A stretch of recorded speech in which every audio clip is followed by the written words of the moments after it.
Welcome back. It is Thursday, January 18th in the NBA. My three best bets are on the way. Let's recap yesterday. A winning day for us, 2-1. Let's talk about it. Donovan Mitchell's under in PRAs. We'll take it. Had 43 ending the third quarter. Didn't play in the fourth because they were up by 40 points. Probably the first time a blowout has actually helped us this season. We also had Fred VanVleet's over in points. We certainly will take it. I told you it was my best bet of the day. Really thought he would shoot a lot, and he did just that. Scored 24 points. And then our one loser of the day, Jonas Valanciunas.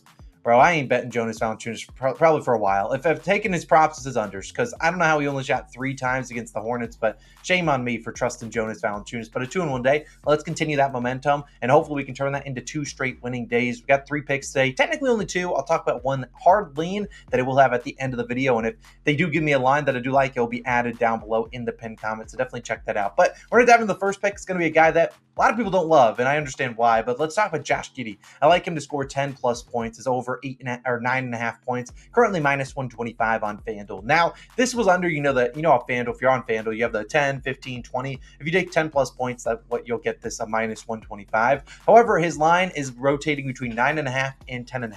Now, there's slightly better value for the 10-plus than his over 9.5. I don't really know why, but I don't mind the 10.5 points line. However, I really don't love it because I will talk about this line can be pretty sharp for Giddey. Now, let's talk about so far this season. He's averaging 11.8 points per game. He has had 10-plus points in 25 of 39 games. That's 64% of the time. Now, he has landed on 10 points on the dot 6 times, which is why I say 10.5. I probably only play that for a half unit. Now, if you want to do them into a same game parlay, if you want to do 10 points for Giddey and I don't know, combine 20 or 25 for Shea. Shea's dropping 25 at least. And probably hits his regular over in points, but I really think this is a good spot to back Giddey. Now, obviously, there's a lot of things that were going on off the court for Giddey, and I'm not going to get into here. That's not what you came here for. However, they did lift all charges. There's no criminal charges pressed against him. That news came out yesterday, and obviously that has affected Giddey's play.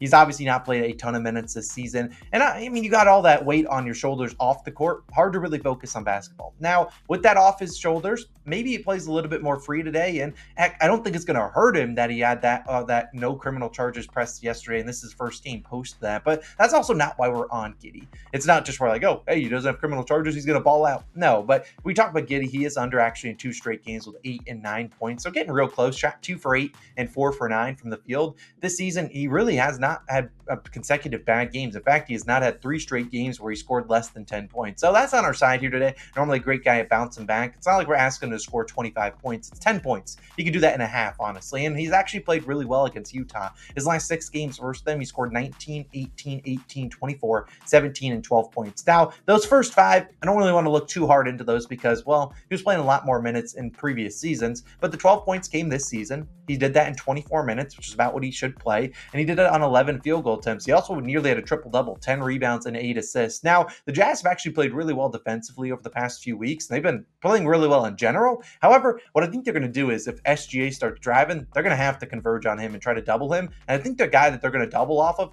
is Josh Giddey. That's what teams have been doing. They'll double team off Giddey, give him wide open looks, which is why, he's probably shooting 36% from 3. He's getting wide open looks. And I think he gets plenty of open looks tonight. And look, I think this is a good spot to back him. Obviously, coming off, 2 down games, I think he plays well. He normally gets close to the 8 or 9 points. Whether or not he gets over the hump, I certainly think he can. Give me Josh Giddey's over 9.5 points or take his 10-plus point milestone on other different books. I'd play that to minus 140. I'd also don't mind, him to get 3 to 4 or 5 rebounds. Probably gets a couple assists, too. I consider his PRA line, but I don't think he hits PRAs without scoring at least 10 points. Now, my second play of the day is going to be a guy we're taking his under. It's a guy on the road in Toronto, taking Nikola Vucevic under 18.5 points, minus 105 on DraftKings. I would play this at 17.5 for Vooch. I mean, you look at Vooch on the season, his full body of work, lines are much lower than this. And obviously, some games they've been banged up. You saw DeRozan miss some games. Levine notoriously missed a ton of games. But on the season, averaging 16.8 points per game.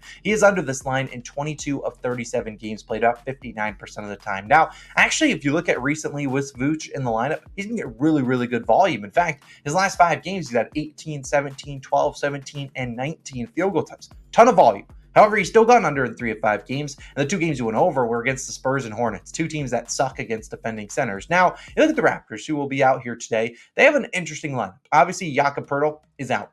Pascal Siakam now in Indiana. That's going to be cool. We're not here to talk about that. But what they're doing at center is they're starting Jonte Porter. I believe that is Michael Porter Jr.'s brother. And then they bring in Thad Young and Chris Boucher off the bench. Now, what I like about all these guys is, no, they don't have, the size to bang around with Vooch. No, but what they also have is they have the size to kind of get out and the mobility to get out on Vucevic, who's a guy that attempts a lot of, three-pointers, a lot of jump shots. They can go out there and contest those. And if Vooch decides, hey, I want to drive into the hoop, number one, he'll have someone sliding in to take a charge. Or number two, they'll just double team him when he's coming in and he can go out and get 10 assists. I don't care what he does, but I think these guys can defend him well. And we've seen Vooch not really play well against Toronto. And that's when they've had, Jakob Poeltl or other guys starting at center. His last 10 games versus them, he has averaged 17.3 a game. However, he's under in 7 of 10. The last 2 games versus Toronto this year, he only scored 9 and 11 points on 8 and 15 shots. And we all know what the Raptors defense is. They're going to converge on the paint and make you knock down threes. That's why they've given up a ton of 3-pointers recently. So I look for guys like Zach LaVine or Kobe White. If either of those guys gets hot,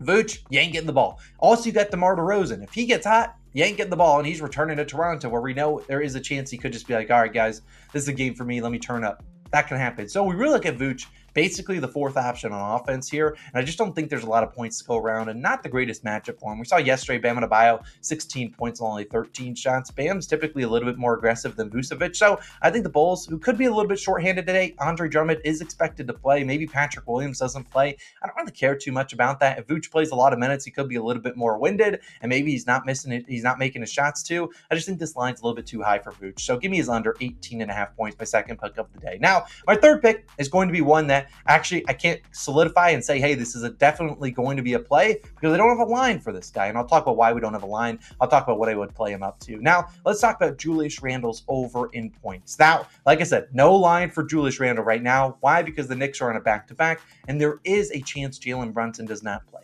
Now, my hope is that Jalen Brunson comes into this game questionable, that we can take a Randle line at 28.5 points, lock it in, and hey, Brunson, you don't want to play, we'll probably get some good CLV. But either way, I really do like Randle today. Now, I'll talk about, I'm not playing Randle if it's anything above 30. I'm not doing it. I'm not counting on Randle to drop, 35 points if they bump his line that high. However, just check the pin comment if I do add the play, and I'll talk about Randle, why I like him today. But definitely check the pin comment. I'll give you an update on Randle, and there's also a TNT FanDuel same game parlay, promo they do, and I'll do something for that regardless. And I'll probably add a play. If Randle's line's too high, I'll add a third play. But let's talk about why I like Randle. Now, Denny Avdija, you done messed up. And why is that? Why is Denny Avdija being in this conversation? Because the Knicks are taking on the Wizards. And what did Denny Avdija do after the last game? Well, Randle dropped about 37 points on his head. And Denny Avdija had the nerve in the press conference to say, hey, I'm not too impressed by Julius Randle in his game. I think he's pretty easy to defend. Well, number one, the man just dropped 38 on your head. And number two, you said that, and then you have to see him just a few games later. Yeah, I'm not a rocket scientist, but I know Julius Randle saw that. And I know he's going to come in, and I know his teammates saw that. And I would not be surprised if you see Randle chucking it. I just would not. And he's going to bulldoze some people today. So, look, if they give me a Randle line, anything below, if we can get a 28.5, sign me up. I will take it, because I just think Randle's going to absolutely just destroy Denny Avdija and that Wizards defense. Look, this is not, you don't talk trash on a guy and not expect that guy to wake up that next time they see him. That's just how it works. We saw same thing with Halliburton, with Wally Zerbiak, kind of said, oh, he's a wannabe all-star. Yeah, what did he do? He went off against the Knicks. That's just an example of it. You just don't disrespect a guy in the NBA and not expect that guy to try extra hard the next time he sees you. So I'm not saying Julius Randle's over in points is something that we have locked in, because if they make it like 33.5, I can't in my heart take that. However, if you give me anything below 30.5, I am probably taking it. So check the pin comment. I'll update you. We obviously don't have a line for Randle just yet, because they're probably waiting on Brunson's status, but I imagine that comes out by probably noontime Eastern time. We probably have a line. So check the pin comment for my Randle thoughts if I do add him as a play, or if I do pivot to something else. We'll see, because I don't have a line for Randle as I record this. But those are my 2, potentially 3 favorite picks of the day. Hopefully we get a line that's reasonable for Randle. We can add it in there, and hopefully he cooks Denny Avdija. But those are my 3 favorite picks today. You guys have a wonderful Thursday. See you guys back on Friday with some more picks. As always, I will have that TNT same game parlay, thing, that promo they have on FanDuel. I'll have that in the pin comment whenever we get some Randle news or lines. So you guys have a great Thursday. See you guys in the next one. Peace.